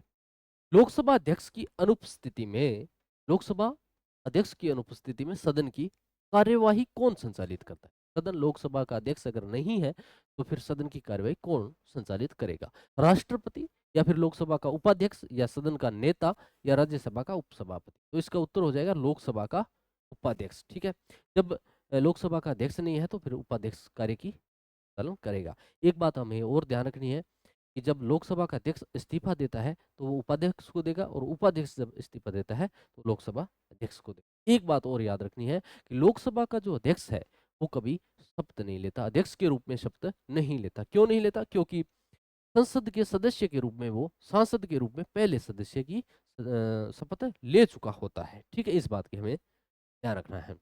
अब है निम्न में से सत्य कथन है। क्या है? निम्न में से सत्य कथन है। लोकसभा अध्यक्ष को समय से पूर्व हटाने हेतु राज्यसभा में प्रस्ताव पेश किया जाता है? नहीं। राज्यसभा में क्यों करेंगे? भी लोकसभा अध्यक्ष को हटाएंगे तो फिर राज्यसभा में नहीं करेंगे। ठीक है, लोकसभा अध्यक्ष को पद से हटाने हेतु प्रस्ताव कम से कम 14 दिन पूर्व सूचना के लोकसभा में कुल सदस्य संख्या के बहुमत से पास होना आवश्यक है। लोकसभा को राष्ट्रपति प्रधानमंत्री की सलाह पर पद से हटा सकता है, ऐसा नहीं है, सीधा नहीं हटा सकता। पहले उसको 14 दिन पहले पूर्व जानकारी देनी पड़ेगी, और वो भी सदस्य संख्या के बहुमत से पास होना चाहिए। ठीक है, ये बात भी हो। फिर इसका 2 नंबर, अटल बिहारी वाजपेयी कितनी बार भारत के प्रधानमंत्री पद की शपथ ले चुके हैं? अटल बिहारी वाजपेयी के बारे में है तो 1 बार, 4 बार, 5 बार, 3 बार। ठीक है, 3 बार है। एक बार तो इन्होंने जो है 17 दिन की सरकार बनाई थी, और एक बार इन्होंने 13 माह की सरकार बनाई, और एक बार इन्होंने 5 वर्ष जो है 5 वर्ष के लिए सरकार बनाई थी। ठीक है, 3 बार रहे थे। देखो अटल में भी 3 है, 3 लिखा है, तो हमें याद रखना है अटल ने कितनी बार सरकार बनाई है? 3 बार। ये 3 बार भारत के प्रधानमंत्री रहे, 17 दिन, 13 माह, 5 साल। ये सबसे कम कार्यकाल वाले प्रधानमंत्री भी थे। इस बात की भी हमें क्या रखना है? ध्यान रखना है। पोखरण द्वितीय परमाणु परीक्षण अटल बिहारी वाजपेयी के समय हुआ था। 11 मई और 13 मई 1998 को पोखरण जो परीक्षण होते हैं, उस समय हमारे देश के प्रधानमंत्री कौन थे? अटल बिहारी वाजपेयी। इन्हीं के समय, ये भी बहुत महत्वपूर्ण है, इन्हीं के समय क्या है, जो पीएमजीएससी शुरू की गई थी, प्रधानमंत्री ग्राम सड़क योजना की शुरुआत 25 दिसंबर 2000 को शुरू की गई इनके समय, और इनका जो जन्म है वो 25 दिसंबर को सुशासन दिवस के रूप में मनाया जाता है। अटल बिहारी वाजपेयी के बारे में ये बहुत ही महत्वपूर्ण बातें थी जो हमने देखी। अब देखो, संसद के सचिवालय का उल्लेख है, संसद का जो सचिवालय है उसका उल्लेख किस अनुच्छेद में है?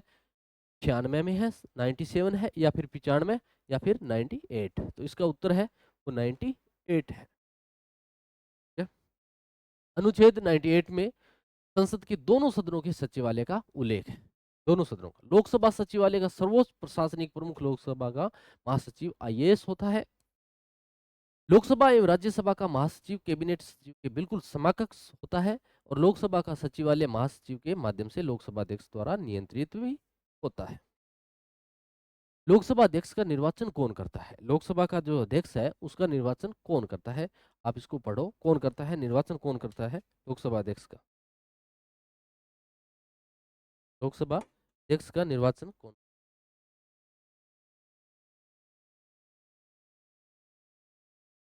निर्वाचित सांसद, केवल लोकसभा सदस्य, लोकसभा सदस्य एवं राज्यसभा के केवल निर्वाचित सदस्य, या फिर राष्ट्रपति? कौन करता है बताओ आप? तो इसका हो जाएगा केवल लोकसभा के सदस्य। जो लोकसभा के सदस्य हैं, लोकसभा के जो सदस्य है वो अपने में से ही क्या करते हैं? लोकसभा अध्यक्ष का निर्वाचन करते हैं। लोकसभा अध्यक्ष का निर्वाचन लोकसभा की पहली बैठक के पश्चात उपस्थित सदस्यों द्वारा अपने में से ही अध्यक्ष का क्या किया जाता है? चुनाव किया जाता है। लोकसभा अध्यक्ष के निर्वाचन की तारीख राष्ट्रपति द्वारा तय की जाती है। लोकसभा अध्यक्ष का जो निर्वाचन होगा ना, उसकी जो तारीख होगी वो राष्ट्रपति निर्धारित करेगा। लोकसभा का पीठासीन अधिकारी लोकसभा अध्यक्ष यानी स्पीकर होता है, पीठासीन अधिकारी होता है। लोकसभा अध्यक्ष संसद का क्या होता है? लोकसभा का पीठासीन अधिकारी होता है। लोकसभा अध्यक्ष सांसद के दोनों सदनों की संयुक्त बैठक की अध्यक्षता भी करता है। जब 108 में अनुच्छेद 108 में अनुच्छेद अनुच्छेद 108 में क्या होता है? राष्ट्रपति क्या करता है? संयुक्त बैठक, दोनों सदनों की संयुक्त बैठक अगर बुला ले 108 में, उसकी अध्यक्षता कौन करेगा? लोकसभा अध्यक्ष करेगा। लोकसभा अध्यक्ष की यह भी तय करता है कि कोई विधेयक धन विधेयक है या नहीं, धन या विधेयक है या नहीं, या वित्त विधेयक जो है या नहीं, ये कौन फैसला करता है? लोकसभा अध्यक्ष करता है। अब तक लोकसभा अध्यक्ष को पद सुशोभित करने वाली महिलाएं हैं महिलाएं देखो, बताओ लोकसभा अध्यक्ष के पद पर कौन कौन सी आई? श्रीमती मीरा कुमार, श्रीमती सुमित्रा महाजन, नंदिनी सत्यावती या मोनिका पाटीदार, इसमें से। ठीक है, तो अब तक ये दो आई हैं। श्रीमती मीरा कुमार ये 15वीं लोकसभा की स्पीकर थी, और ये 16वीं लोकसभा स्पीकर थी। 17वीं के कौन थे? 17वीं के थे ओम बिरला जी, हमारे राजस्थान से थे ओम बिरला जी। ठीक है, अब 18वीं के देखो आगे कौन होंगे। 18वीं लोकसभा के जो सदस्य है वो पता नहीं कौन होंगे, देखते हैं। श्रीमती मीरा कुमार है वो 15वीं लोकसभा की जो है वो अध्यक्ष थी, और सुमित्रा महाजन है वो 16वीं थी। तो सुमित्रा है वो 16 से थी, और मीरा छोटा है 15वीं लोकसभा अध्यक्ष, याद रखना है। लोकसभा की प्रथम महिला अध्यक्ष श्रीमती मीरा कुमार कांग्रेस पार्टी थे। 15वीं लोकसभा के अध्यक्ष निर्वाचित हुई 2009 से 2014 तक, जब अपने मनमोहन सिंह प्रधानमंत्री थे। 16वीं लोकसभा की जो अध्यक्ष है श्रीमती सुमित्रा महाजन भाजपा से 2014 से 2019 तक लोकसभा की दूसरी महिला अध्यक्ष रही। तब हमारे प्रधानमंत्री पीएम साहब कौन थे? नरेंद्र भाई मोदी। अब प्रश्न हिंदी के हैं। ठीक है, तो सभी विषयों का मिश्रण प्रथम श्रेणी अध्यापक के प्रथम प्रश्न पत्र में है, आपको पता है। इसमें देखो आप, अंधकारी और अंधकारी, एक में छोटी मात्रा है, एक में बड़ी है। ठीक है, तो छोटी वाला है वो अंधकारी कौन है? वो है महादेव। कौन? देवों के देव महादेव। ठीक है, शिव शंभु है महादेव, उसका अर्थ होता है महादेव, तो ये उत्तर हो जाएगा। और जो बड़ी वाला है, ये जो अंधकारी है, ये जो अंधकारी है, इसका मतलब होता है एक राग विशेष। एक राग होता है, ये एक राग विशेष है, तो 3 नंबर इसका उत्तर हो जाएगा। कौन सा शब्द युग्म अर्थ की दृष्टि से संगत नहीं है? क्या है? नहीं है, ये देखना है। मंजरी और मंजीर क्या सही है? चरित्र और चरित्रा ये सही है क्या? यष्टि याष्टि ये भी सही है क्या? निशा मुख और निशा मृग, नाखून और घोंसला, ये सही है क्या? ये बताना। देखिए मंजरी, मंजरी का अर्थ होता है कोमपल या कोमपल, यानी कली। हम इसको क्या कहते हैं? कली, कली खिली। ठीक है वो। और मंजीर का अर्थ होता है नूपुर, घुंघरू। ठीक है, सही है, ये बिल्कुल सही है। चरित्र का मतलब आचरण है, सही है, चरित्र का मतलब आचरण ही है। चरित्रा का मतलब होता है इमली का पेड़। चरित्रा का मतलब क्या है? इमली का पेड़ है। यष्टि का मतलब लाठी है। क्या है? लाठी है। और याष्टि का मतलब क्या होता है? मोतीमाला। याष्टि मोतीमाला है। निशा मुख का अर्थ है संध्या, शाम का वेला, संध्या। ठीक है, ये गलत है। निशा मुख मतलब संध्या। और निशा मृग का मतलब होता है गिद्दड़। क्या होता है? गिद्दड़। तो ये दोनों ही क्या है? गलत है। ये हमारा उत्तर हो जाएगा। इस विकल्प में शब्द युग्म का अर्थभेद सही नहीं है। क्या है? अर्थभेद सही नहीं है। आदि और आदि। ठीक है, आदि का मतलब अंत, और आदि का मतलब निर्भर, ये गलत हो गया। आदि का मतलब क्या होता है? प्रारंभ होता है। आदि का मतलब क्या होता है? प्रारंभ होता है। ये आदि वाला मतलब क्या होता है? अभ्यस्त। आदि मतलब अभ्यस्त हो गया, व्यस्त, आदि हो गया, किसी चीज का आदि हो जाना। वदन मतलब शरीर, सही है। वदन का अर्थ मुख होता है, सही है। दिन, दिन का मतलब दिवस, सही है। दीन मतलब गरीब, ये भी सही है। उभय का मतलब दोनों, सही है। और उभय का मतलब भय रहित, सही है। हमारा उत्तर क्या हो जाएगा? 1 नंबर। इस विकल्प में शब्द युग्म का अर्थभेद सही नहीं है। कड़ाई और कढ़ाई, अरक और अरक, पानी और पानी, अस्त्र और अस्त्र। देखो आप, कड़ाई से पेश आना यानी कठोरता से पेश आना, कड़ाई से पेश आना। कढ़ाई यानी कसीदाकारी, किसी चुनरी, किसी चुनरी या कपड़े की कढ़ाई यानी कसीदाकारी। अर्क का अर्थ रस होता है। अर्क का अर्थ क्या होता है? रस। ये अर्क जो है वो सूर्य है, सूर्य है। ये इधर भी सूर्य है ऐसा, और ये भी अर्क यानी ऐसा, ये दोनों सूर्य है, याद रखने के लिए बता रहे हैं। पानी का मतलब हाथ होता है, पानी ग्रहण, हाथ। पानी का मतलब जल, आप जानते ही हैं। अस्त्र का मतलब हथियार, हथियार होता है। अस्त्र मतलब हथियार है। और अस्त्र का मतलब होता है समाप्त होना या छिपना, समाप्त होना या फिर समाप्त होना या फिर छिपना। ठीक है, सूर्यास्त, जट मस्त, सुना होगा आपने, सूर्यास्त और यानी ये नहीं है, वस्त्र और निकलना ये नहीं। उत्तर क्या हो जाएगा हमारा? 4 नंबर डी हो जाएगा। समझ में आ रहा है? 4 हो जाएगा। इति और इति का सही अर्थ भेद नहीं है। इति का अर्थ क्या होता है? समाप्ति। इतिशिदम, कोई काम का इतिशिदम यानी समाप्ति। और एक जो ईता है, ये इति है ई वाला, ये जो है इसका अर्थ होता है दुख, वेदना, दुख, वेदना, कष्ट। ठीक है, ये तो समाप्ति और दुख। रिक्त और रिक्त समश्रुत शब्द युग्म का सही अर्थ भेद है। रिक्त का अर्थ क्या है? खालिस्तान। रिक्त का अर्थ क्या हो गया? खाली जगह। ठीक है, खाली। और ये जो रिक्त है, रिक्त, रिक्त है वाला, रिक्त है वाला, जो थे वाला है वो है उत्तराधिकार। उत्तराधिकार, उत्तराधिकार में प्राप्त, उत्तरा,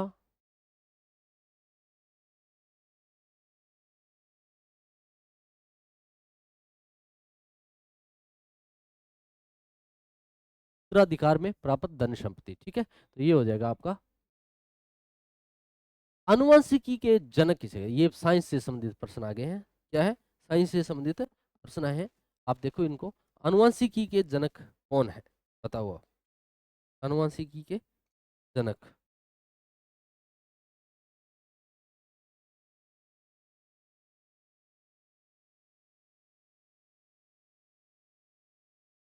एफ एच सीफ्रिक, जी जे मेडल, केरोलस विनियम्स या बिरबल साइनी।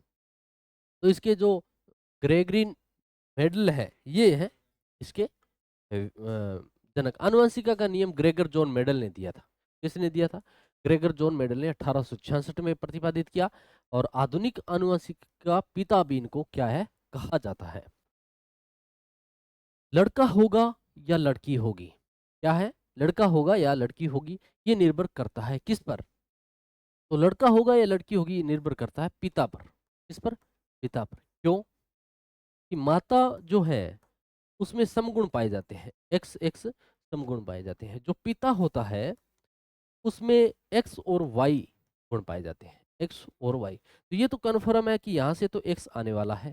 ठीक है, अगर यहाँ से एक्स आता है तो फिर लड़की का जन्म होगा। और यहाँ से तो एक्स है ही है, अगर यहाँ से वाई आता है तो फिर लड़के का जन्म होगा। क्या होगा? लड़के का, लड़का है और ये लड़की है। ठीक है, तो किस पर निर्भर करता है? पिता पर।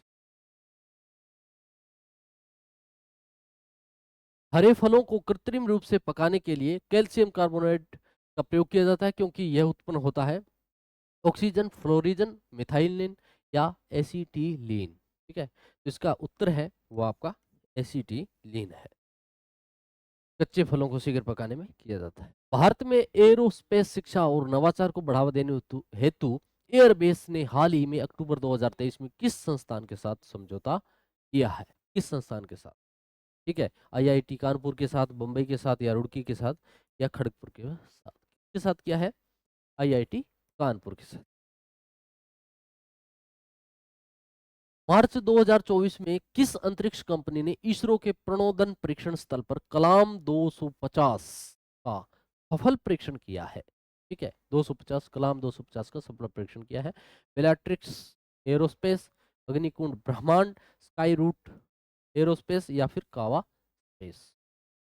ठीक है, तो ये देखो आप कहाँ से अंतरिक्ष से संबंधित है। अंतरिक्ष मतलब स्काई, आसमान, स्काई रूट हो जाएगा इसका। चंद्रमा पर चंद्रयान 3 की लैंडिंग साइट का नाम क्या है? चंद्रयान लैंडिंग का नाम क्या है? शिव शक्ति, राम, कृष्णा, तृष्णा, विभव आदि। का जो 3 लैंडिंग है, चंद्रयान पर 3 लैंडिंग है, उसका नाम है शिव शक्ति। क्या है? शिव शक्ति।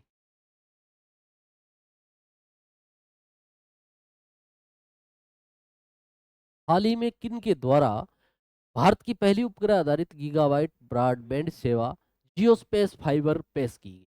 ठीक है, जियो स्पेस फाइबर सेवा पेश की गई है।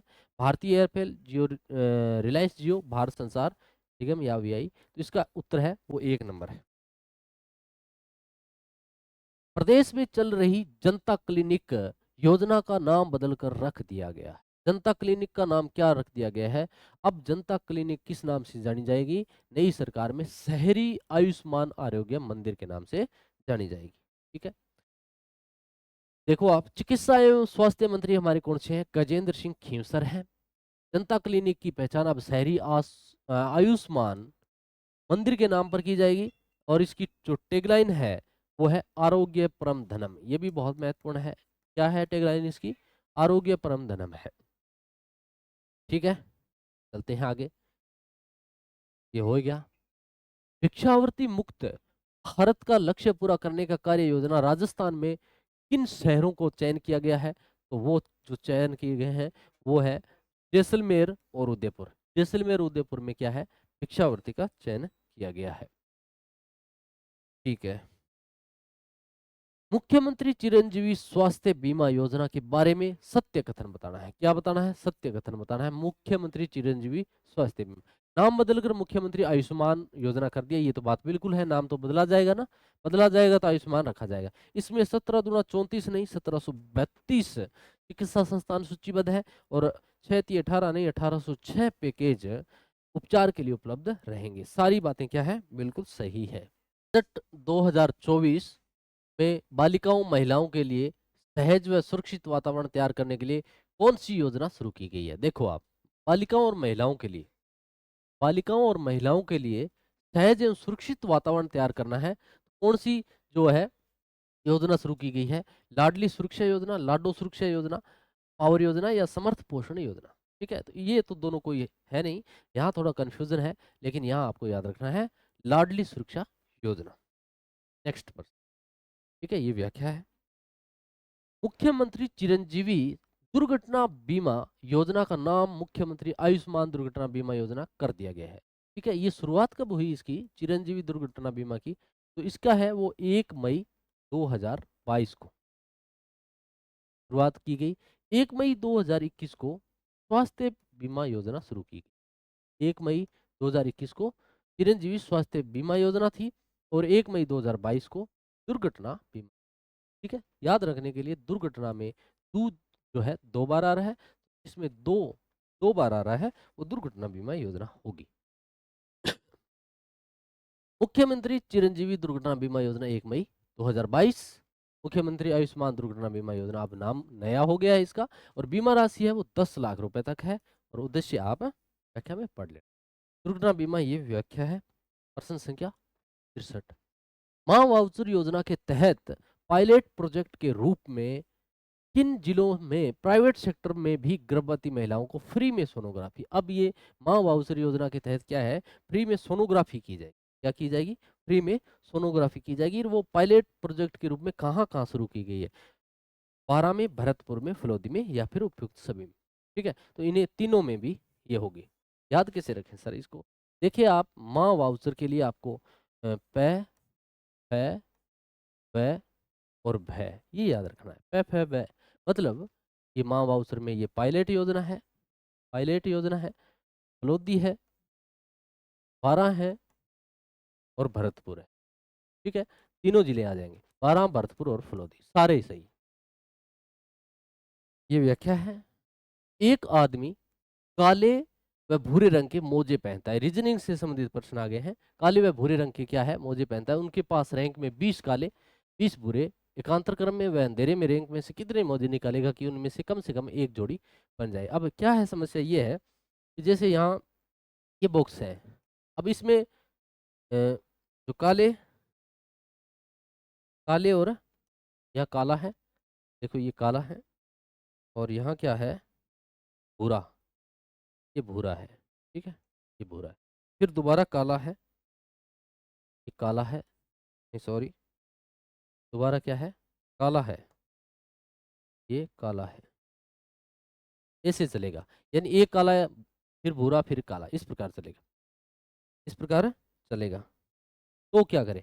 अब यहाँ से क्या है, वो इस प्रकार के बॉक्स बने हुए हैं और उस बॉक्स में अंधेरे में से क्या है, 2 निकाले, एक साथ में 2 निकाले, ये भूरा आ जाएगा, फिर काला आ जाएगा, फिर भूरा आ जाएगा। 2 निकालेगा तब, यानी ये 3 निकालिए, मान लो 3 निकालिए तो इन दोनों में से 2 काले-काले 2 हो गए ना, ये और प्लस के, यानी काले-काले क्या हो जाएंगे, 2 हो जाएंगे। कम से कम कितने निकाले, 3। एक मौजे में कम से कम कितने निकाले, 3। पर्सन एक्स का वाई से क्या संबंध है? जेड एक्स की पुत्री है, एक्स बहन है, एक्स वाई एकमात्र है, एकमात्र पुत्र है जो जेड का दादा है। ठीक है, ये इस प्रकार से है। इसका जो उत्तर है वो क्या होगा आपका? यदि केवल कथन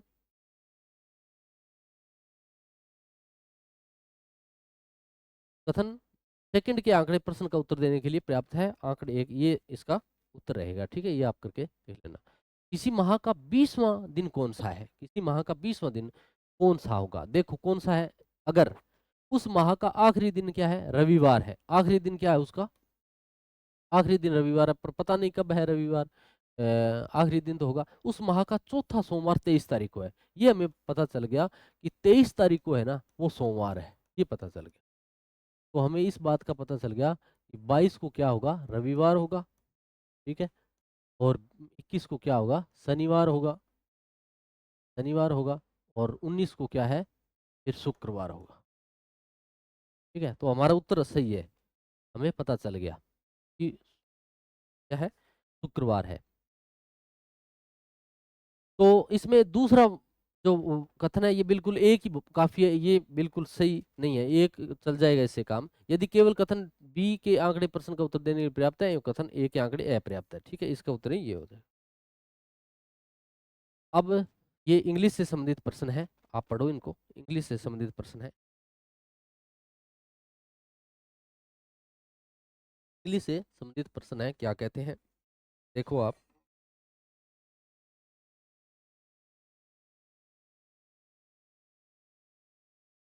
तो इसमें जो उत्तर रहेगा आपका क्या रहेगा वो देखो। Given below are these tenses in which degrees of adjective has been used, select in correct sentence। ठीक है, इसमें आपके 2 और 3 दोनों रहेंगे, 2 और 3, यानी 2 और 3 इसका उत्तर हो जाएगा।